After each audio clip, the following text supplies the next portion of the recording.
Welcome to Voyage Daily Tech, the most important news personalized for you every day, supported by Voyage.com.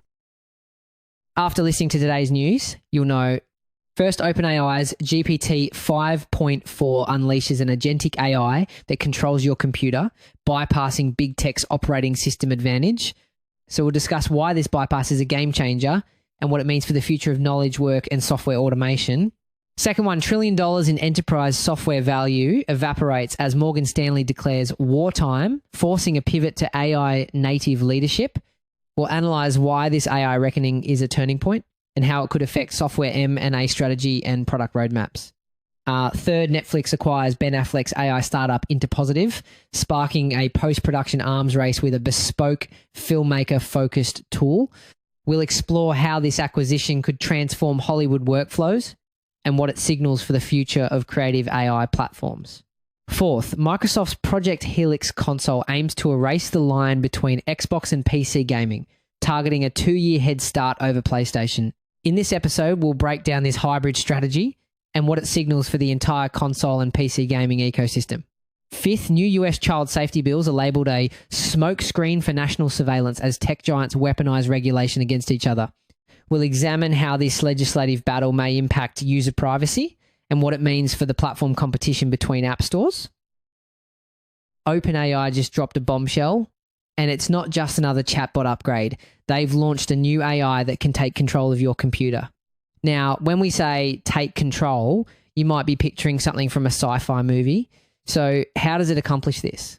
The AI operates by looking at your screen, just like a person would, and then mimicking human actions with your mouse and keyboard.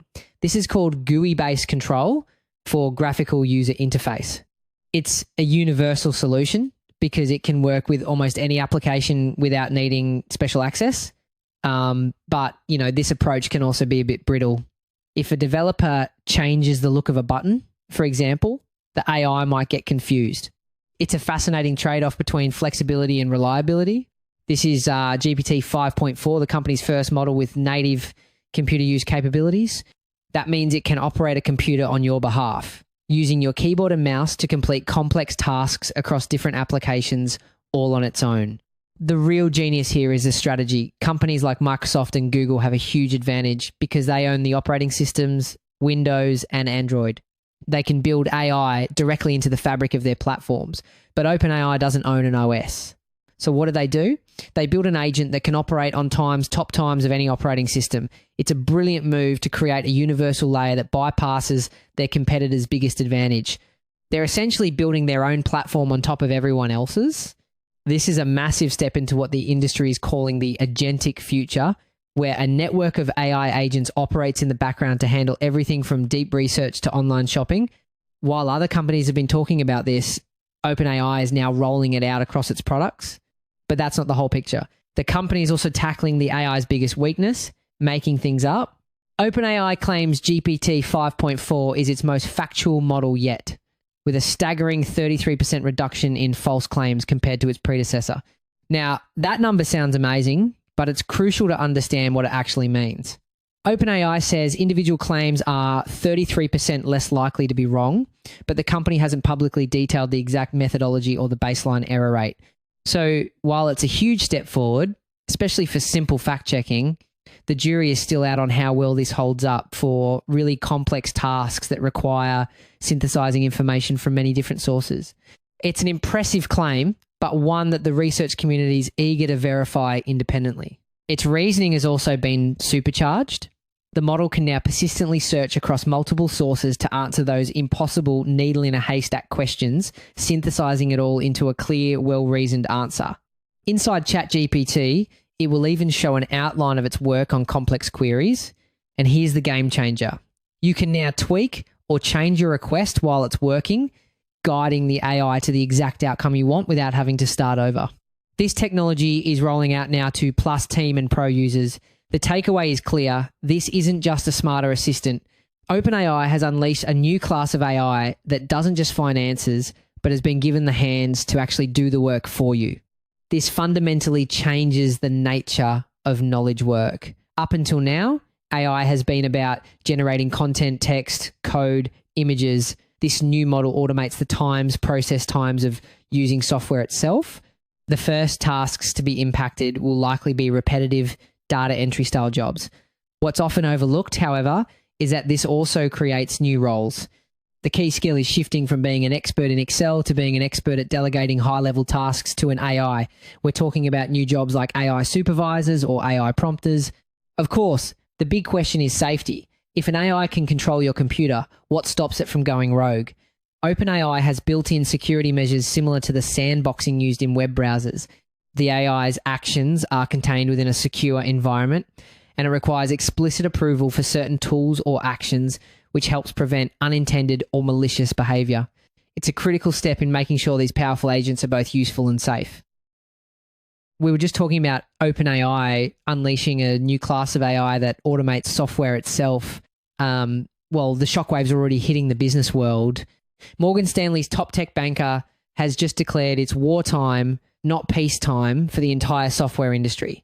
A while back, we called the first wave of panic Software-Armageddon, the week the software index cratered after warnings like Mistral's CEO saying more than half of enterprise software could be replaced, and after Klarna scrapped roughly 1,200 SaaS tools for its own AI platform. Today, Chen is naming the phase we've entered and raising the stakes. The reason for the alarm? $1 trillion in market cap for enterprise software companies evaporated in just a single week this year.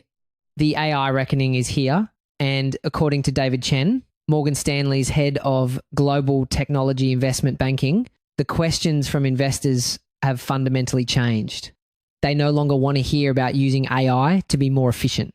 The only question that matters now is this: are you a beneficiary of AI, or does it threaten your entire business? We previously flagged estimates of roughly 2 trillion erased over a single month.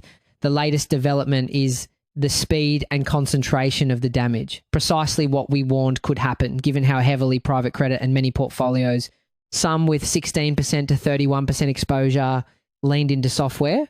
It's a massive wave of mergers and acquisitions. We're seeing established giants like Microsoft and Alphabet aggressively buying up AI native startups. In fact, the total value of AI-driven M&A deals in the US has already soared to over $100 billion this year alone. This isn't just a trend, it's a consolidation of power. Companies are paying huge premiums, sometimes 30 times a startup's revenue, just to acquire their AI talent and technology, forcing everyone else to either adapt or risk being acquired themselves. Continuing our last discussion about who's playing offense versus staying passive, the latest development is a full-on land grab. One reason some capital allocators, like Goldman's private credit arm, have stressed they've been underwriting with AI risk in mind since late 2023, while others are still catching up. Chen draws a clear line in the sand. He argues that software performing deterministic tasks, like calculating payroll where being wrong by even 2% is a real problem, still has a protective moat. But for companies that are essentially just organizing public data behind a nice interface, he says they are in serious trouble. As Chen puts it, AI doesn't kill software, it's reshuffling it. As we noted a while back, that maps directly to where AI can rapidly replicate workflow software versus where precision, compliance, and liability still create real friction.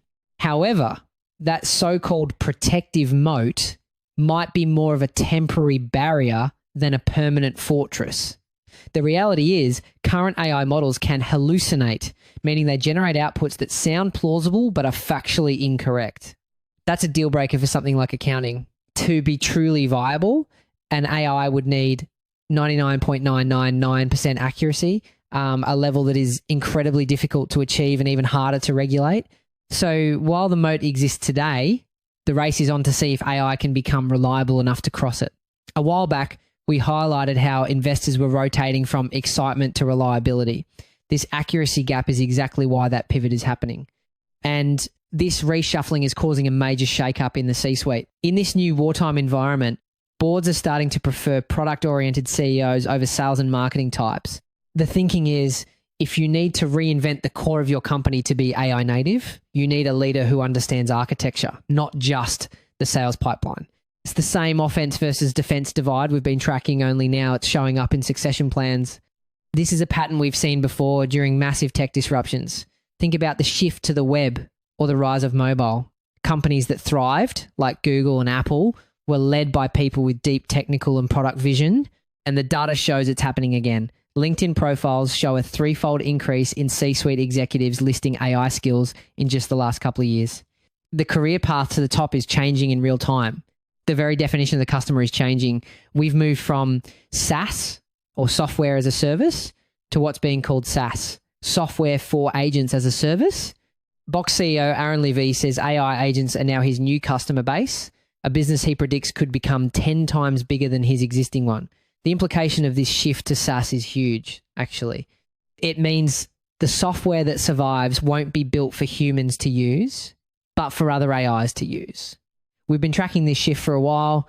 When Klarna replaced about 1,200 SaaS tools with its own AI platform, that was the canary for agent-first stacks. SaaS just gives it a name. A shift to SaaS means companies have to completely redesign their products. Instead of building user-friendly interfaces for people, they need to create hyper-efficient, machine-readable APIs for AI agents. Pricing models will change from per-seat licenses to usage-based billing, tracking every single query an AI makes. Even customer support changes, shifting from helping humans with problems to helping engineers debug API connections. It's a fundamental reinvention of what a software company even is. The verdict from the top of the financial world is in. AI has moved from a big idea to a massive market-moving reality, actively rebalancing winners and losers in real time, with cybersecurity already emerging as a segment with the right characteristics to be a clear AI beneficiary, not a victim. Remember, we previously saw the sell-first reflex hit cyber after a major Anthropic capability drop. Today, the market is starting to separate signal from noise, rewarding the deterministic, high-stakes workflows that AI is more likely to fortify than to replace. Speaking of high-stakes acquisitions reshaping industries, the latest one in Hollywood comes from a very unexpected place. Get this, Netflix just bought an AI startup, and the founder is the last person you'd expect, Ben Affleck. That's right, the actor's AI company, InterPositive, has just been acquired by the streaming giant. The entire 16-person team of engineers and researchers is moving over to Netflix, and Affleck himself is joining as a senior advisor. The timing of this is incredibly strategic. In the wake of the major Hollywood labor strikes, where AI was a huge point of contention, having a respected Oscar-winning director like Affleck lead the charge is a massive strategic move. It's designed to make these powerful tools more palatable to an industry that is, frankly, very skeptical. But this isn't the kind of AI that writes scripts or replaces actors. It's a powerful tool for what happens times after times the cameras stop rolling. InterPositive's technology ingests the raw, daily footage from a film set and helps creators with the hard stuff. Color correction, developing special effects, reframing shots, and even digitally erasing things like stunt wires. This situation presents a fascinating duality. On one side, you have a generalist model like OpenAI's Sora, trained on a massive library of internet content, but InterPositive's model is bespoke. That means it's custom trained on the specific footage from a single movie, learning its unique visual DNA. This gives filmmakers incredible control, ensuring the AI's output matches their artistic vision. So why did a Hollywood A-lister get into the AI game? In a public statement, Affleck said he felt he had a responsibility to my peers and our industry to protect the power of human creativity and the people behind it. He claims the goal is to build a workflow that helps filmmakers, letting actors focus on their performances without worrying about all the logistical, difficult, technical stuff. And he's been very direct about AI's limits. At a recent summit, he put it this way: AI can write you excellent imitative verse that sounds Elizabethan. It cannot write you Shakespeare. He sees it as a tool to handle the laborious parts of filmmaking, not the creative spark. The secret sauce is that the AI models are trained specifically on each individual film project. They learn the unique visual language of a movie to create assets tailored to a director's specific vision. They need the raw footage from the set to work, which means they need the human crews to be there in the first place. So by ingesting all this raw footage from thousands of hours of productions, Netflix is building a massive proprietary data asset that no one else has. Think of it like how Tesla uses data from its cars on the road to improve its self-driving AI. Netflix can use this data moat to develop next-generation AI for everything from predicting successful shots to virtual cinematography. Netflix hasn't announced when it will start using the technology in its own projects, but the acquisition sends a massive signal. This is about an arms race. Netflix is building an exclusive in-house AI production stack to give them a long-term cost and efficiency advantage over rivals like Disney, which has its own long-standing R&D arm. The company isn't just buying generic AI, it's buying a specialized system built from the ground up by a filmmaker designed to enhance the creative process, not replace it. This is a strategic move to control the future of how films are made, and it opens up a whole new can of worms. When a studio can easily reframe a shot or alter a background in post-production, what does that do to the power of the director or the cinematographer? It raises new questions about who truly has the final cut and what it means to protect the integrity of an artist's original work. From the streaming wars to the console wars, another major player is making a move to redefine its platform. The very line between console gaming and PC gaming is about to be erased. Microsoft just pulled back the curtain on its next generation console, codenamed Project Helix, and it's designed to do something revolutionary, play both Xbox and PC games. A while back, we talked about Asha Sharma's opening manifesto, "Games are and always will be art," crafted by humans, and her call for the return of Xbox. Today's reveal is the hardware expression of that promise. So you might be asking, how is that even possible? The technical path forward is complex. One option is creating a custom version of Windows for the console, blending the stability of the Xbox operating system with the flexibility of a PC. Another more sophisticated approach would be to use a compatibility layer, a bit like what Valve does with its Steam Deck, which cleverly translates PC games to run on console-like hardware. Each path has its own challenges with performance and security, but the goal is the same: to create a single unified gaming platform. This isn't a rumor. The bombshell came directly from Microsoft's new gaming CEO, Asha Sharma, who went on the record declaring, "Project Helix will lead in performance and play your Xbox and PC games." The vision is a hybrid machine, a single box previously described as a very premium, very high-end curated experience that could upend the entire market. And as we noted recently, that vow carries extra weight coming from a leader steeped in AI and mobile. But this reveal lands in the middle of a massive strategic power struggle inside the company. What really brought this to a head was the context around Microsoft recently putting its blockbuster games on competitors' platforms. The context here is that this move, while profitable, made many core Xbox fans feel abandoned, questioning the value of owning the console if the exclusive games went everywhere. And the stakes are real. A while back, Xbox hardware revenue fell 29%, while PlayStation 5 grabbed nearly 70% of the market. Game Pass growth plateaued around 34 million, and putting Call of Duty on Game Pass reportedly cost roughly $300 million in sales. Add in studio closures and that confusing Xbox is everywhere ad push, even called the wrong idea, wrong time by a former Blizzard president, and the brand felt adrift. Now, the new CEO is simultaneously promising a return of Xbox and a renewed commitment to console. This isn't just a new product launch. It's a high-stakes course correction playing out in public. It's a direct message to that core fan base, reassuring them that Xbox hardware is still the priority. We previously framed this as a high-wire act. Protect the console's identity and the art of game development while still expanding across PC, mobile, and cloud. Helix is that balancing act made silicon. This decision brings both a huge opportunity and comes with an inherent risk. The number one appeal of a console has always been its simplicity. You plug it in and it just works. By introducing PC functionality, Microsoft faces a huge challenge. How do you manage the potential for complexity, security risks like malware or cheating, and a more complicated user interface without alienating the very audience that loves the plug-and-play experience? It's a massive paradox they have to solve. That's the reach players everywhere without compromised tension we called out a while back. Now it has to be solved in software, silicon, and UX, and the timing suggests a major competitive strike. While chipmaker AMD has hinted it could be ready to support a launch for this new Xbox as early as 2027, reports suggest its arch rival PlayStation could be forced to push its next console back as late as 2029. This move could give Microsoft a potential 2-year head start to dominate the next generation of gaming. When we place this move alongside Sony's expected strategy, the contradiction becomes clear. This isn't just about beating Sony on a timeline, it's a clash of philosophies.